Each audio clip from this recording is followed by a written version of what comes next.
love late season. I just did a whole intro without it recording. Well, I finally made it up in this tree. I have no idea if I got in clean without bumping anything, or if there's just nothing here. It's Friday, December 20th. It's been a long, hard season. We're in the late season now. And deer are very scarce on public land. Last weekend, as I was coming through here, I still hunted across this little point, and it's really thick on the top where I'm at compared to everywhere else. And you can see behind me it's really open, but right in front of me here, it's really thick.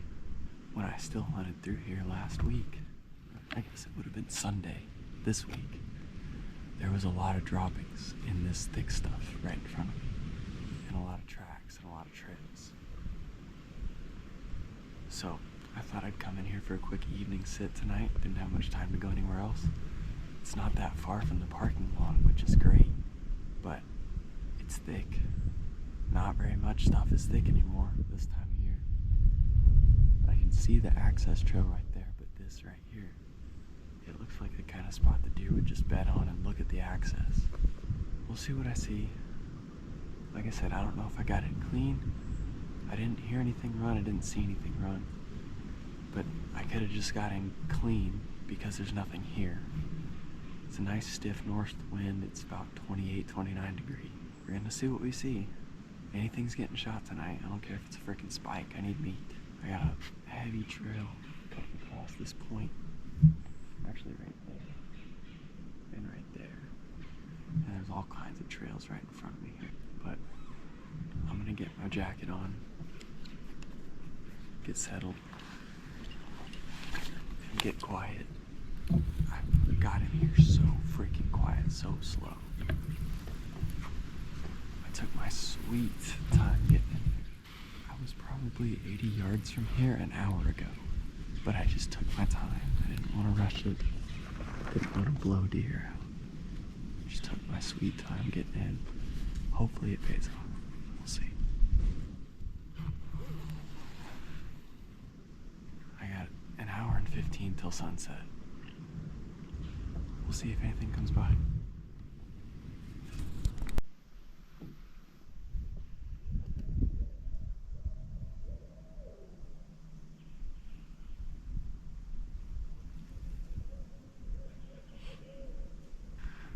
They say it takes 5 days for deer to resume back to normal activity after heavy hunting pressure. I'm gonna call BS on that. These deer won't be normal until freaking March. I know there's not very many people hunting right now. It's so dang cold. Gun seasons are over. It's been very minimal people hunting in the last week, but these deer still aren't moving. They're sticking to the thickest they can find, I think.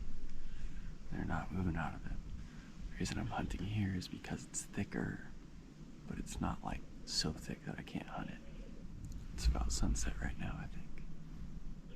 Yeah, it's sunset 1 minute ago, so we'll see what happens.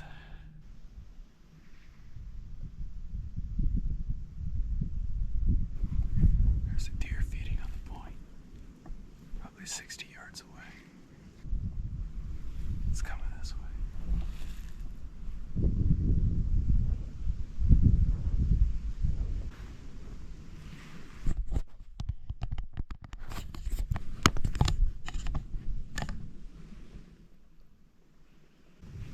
Thing is taking its sweet time coming over here. It's at 25 yards right now, but I don't have a shot.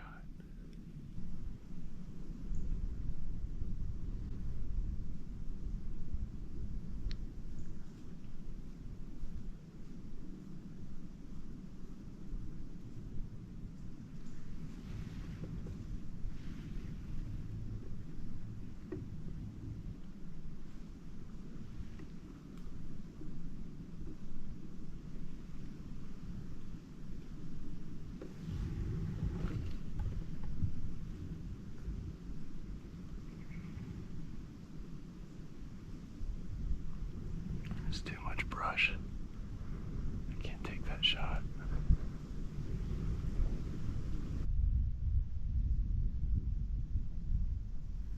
I'm out of light. And that doe's there at 20 yards still. I gotta start packing up. Hopefully I get some good karma tomorrow for passing on that subpar shot that I had at her. She's just standing there looking at me now. God, my hand is freaking frozen. I'm gonna start packing up. I gotta get out of here.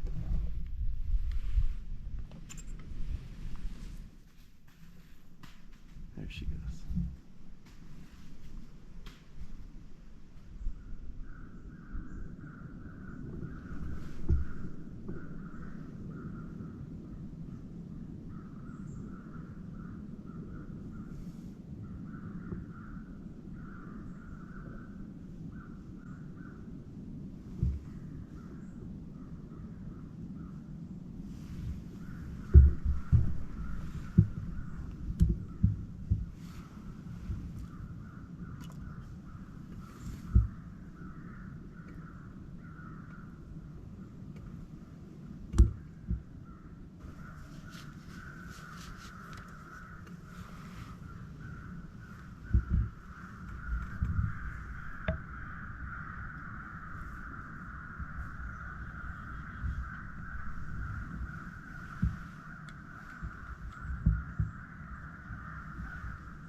That's a dead deer.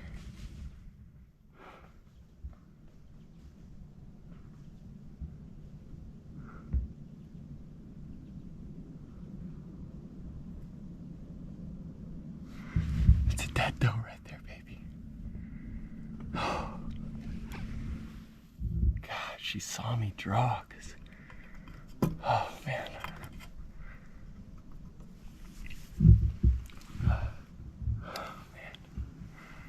I was full draw for a while there.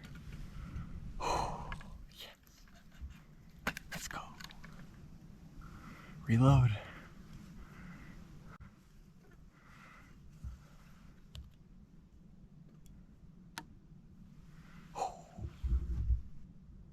I didn't even get a chance to do an intro yet. Let me settle down for a second.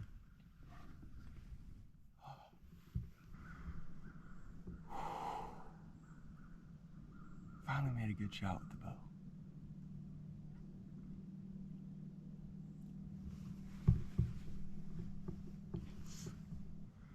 So, it's December 21st.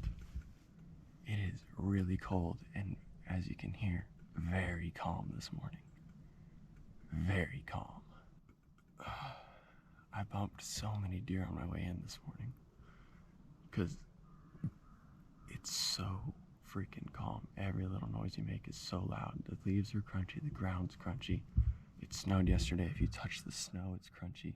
There's not much snow left, but what there is, if you touch it, it crunches like crazy. Yes. It's not a giant doe. I think it's a doe fawn. But this time of year, they're pretty big. It might be a yearling. I'm happy with it, though. I'm excited. It's been a grind of a season to terms of bow hunting. I mean, kind of, but not really. I mean, in terms of bucks, for sure. I've had opportunities at does, but I just need some more meat in the freezer for the next year. And we're coming down to the wire. Hell yeah, that gets me excited. They're right downwind of me. What happened was this clothing. It's a lot harder to draw your bow than you would expect. I've done it, and I know I can, but I was trying not to be jerky at all. And I got stuck right here on this, and I was scared it was gonna trigger my button because it's so sensitive. If I hit the button on this, I was scared it was gonna shoot it. And she caught a little bit of movement last second, right there. And I had this much of her vitals around this tree right here. Almost no shot at all. And I was thinking about trying to lean out, but she made the decision for me. She turned, and then she started trying to get my wind, and boom, dead. Yes. Got one. Yeah, let the boys know. Let the wife know. She's probably asleep still, so I can't call her. Didn't get the shot on film. Almost did. If the camera was tilted like I would have. Oh well. It's okay. I'm excited. I guess I should talk about where I'm set up. So, I've hunted here before, but it's this finger of timber with a bean field all around it. And I'm right at the, like, if this is the finger and this is the beans, I'm right here where it connects to the main timber. And there's a big draw here. And right here, below me, I'll show you in the video on my phone, is the first place that there's a major crossing within this finger. So if any deer wants, and it's bluffed out, as you can see, further down it's bluffed out. So this is the first place that's easy for them to cross, this creek. I've never hunted here before, but I've wanted to a lot. There's not a great way to set up here. It's a pain in the butt, because there's no, like, the only trees that work first of all, you need no wind or a west wind. Today we have almost no wind. Still more than I'd like, but it works out for this tree. The tree I want is over there. And for that tree, you need a west wind or no wind for this to work. Just want your thermals to drop down to the creek. But for all the winds that work, the only trees available in the right spots are these massive trees. This tree, I don't know exactly what it is. It's like an elm or something, massive elm. Like 2.5 foot diameter, maybe 3. Same with that one over there. That's the preferred tree.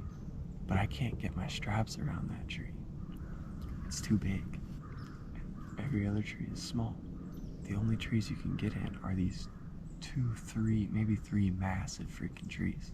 And if you've tree stand hunted or saddle hunted, you know, if a tree is too big for you to reach around it, say that big, it is a pain in the butt to climb. And you are gonna make so much noise doing it.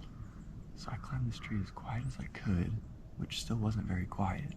Pair that with how freaking loud it was getting in here, how crunchy it is, and you just got a recipe for not seeing anything on these calm mornings, because I just made so much noise. I know for a fact I bumped at least 6 deer walking in and setting up. I heard one run off while I was setting up, and I heard 4 to 5 run off as I was walking in that were bedded right over there, actually. Like 50 yards from here. So I don't know if those does were coming back that I bumped, or if they were completely new deer. No idea. But I got one. I'm happy about that. I'm gonna sit here for another hour or so, see if a buck comes through. But if no buck comes through, go work up that doe. Go home, spend some time with the wife. She's been missing me lately. Yes, that just pumps me up. Needed meat, got meat. Meat haul accomplished. Hell yeah. Forgot to mention the reason I don't have a second angle camera today is because my strap won't reach around this tree for my camera arm. Would have been cool to get that shot on film, but I'm okay with it. That's why all we got is the GoPro footage today. This tree is probably close to a 3-foot diameter at this knot where I'm at right now, so it's a big tree. What's 2 pi r? So 6 times 1.5.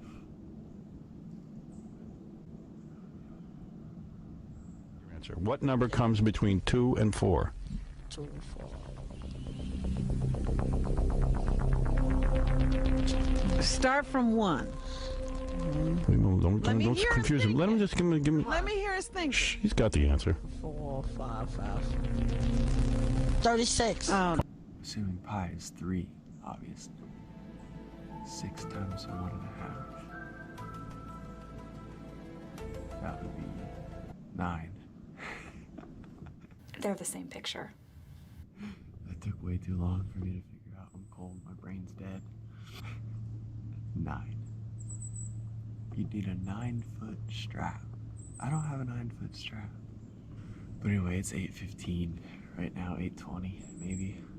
I'm gonna give it another 10-15 minutes and then I'm gonna get down. I haven't seen anything else. I did see a doe run across the field over there, but I think it was just the doe that was with the doe that I shot. She kind of looked like, what do I do now? I'm just running around aimlessly. It's crazy how open these woods get this time of year. I'm not used to this. Down in Oklahoma, it doesn't do this. Not near as bad, at least. But this time of year, like here, once the leaves fall off this brush or whatever it is, I don't know what I think it's just buckthorn or something like that. Once the leaves fall off of those, it is like so open in these trees, and any little bit of higher stem count cover is so crucial for these deer right now, because it is just wide open. I can see 250 yards down through there. I mean, with my binoculars I can. With my bare eyes I can see 150, maybe 200. But it's crazy how open it gets. The reason I like this spot is because if a deer wanted to travel in just thick cover, they didn't want to go in the field and they didn't want to go in any open stuff, this is where they would have to cross the creek. Right here. There's thick cover right there, and there's thick cover right there. The only open stuff they'd have to go through is right here. Other creek crossings down the way, and then up further, you have to go through 50, 60, 70 yards of wide open timber to get across. So that's just another reason I like this spot. And it worked out. Like I said, I'm gonna give it 10 more minutes and then I'm gonna get down, see if we can go find this doe. Should be able to, I think. We'll find out, right? Alright, I'm down from the tree. That's the tree I was in. Whoa. It's pretty steep. It's pretty big. Not giant, but big enough to be a pain to get in. See how well used this creek crossing is. So many tracks going down right here, right there. And I mean, you could already see it from the tree, but it's beat down. But I'm gonna go find that doe. Let's go find it. Then I'll come back, get my stuff, and get my stuff to the car, and then come back in for the deer. Work on her and get her out of here. Let's go.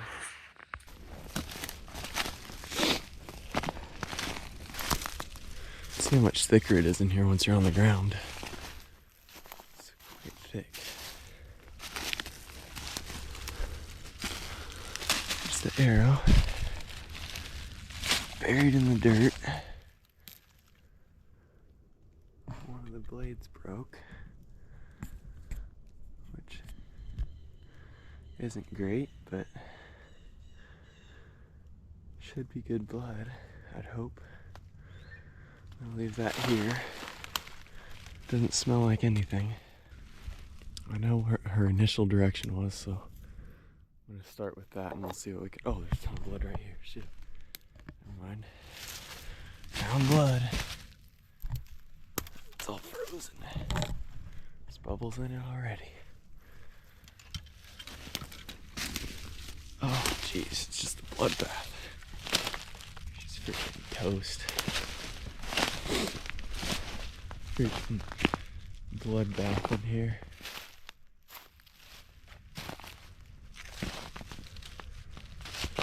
Pretty easy blood trail, I'd say. You love it when it's easy. Oh my gosh. Easy. Easy blood trail.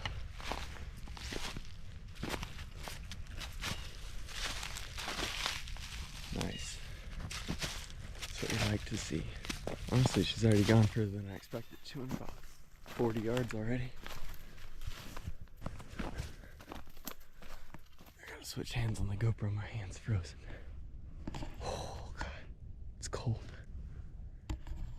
It's cold.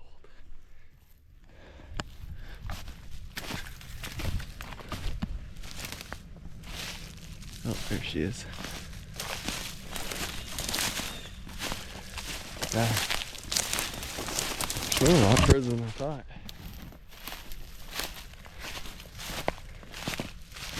But she bled the whole way.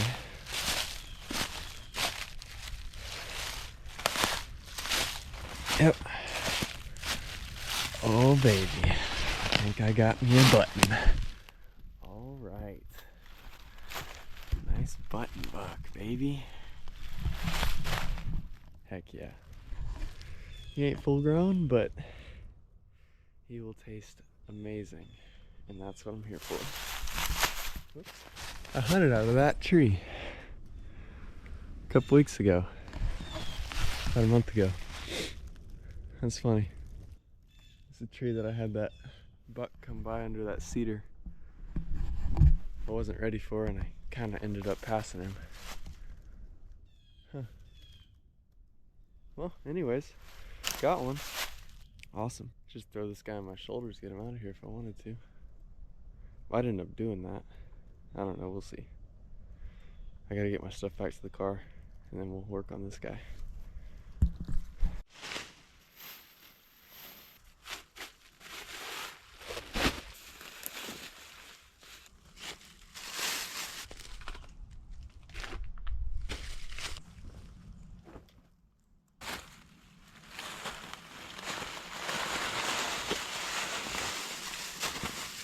Let's get to cutting. Just how to do a little bit of this grip and grain action for the thumbnail. Thank you. It'll taste real good.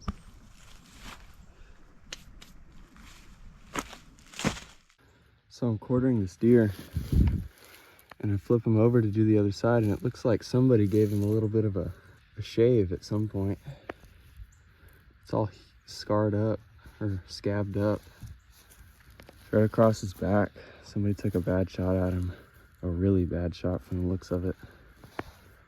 Just glanced across his back. We'll see what the meat looks like on the other side, but it's not looking good. It's rough. Alright, got them all packed up here in the bag. Not the biggest deer, obviously. I knew that when I shot it, but it's gonna be some really good tasting meat, so I'm excited about that. Now I got about a mile walk out of here. Open up all the vents. All this is gonna need washed because it's covered in deer hair and blood, but that's fine. Let's go. Let's get out of here. But my pack probably weighs about 50 pounds right now, which it weighed 10 before the deer, so 40 pounds of meat. Bone in. Probably get 25 pounds of meat off it. Not too bad. Thanks for watching. I'll catch you at the car maybe, but if not, thanks for watching. See you on the next one.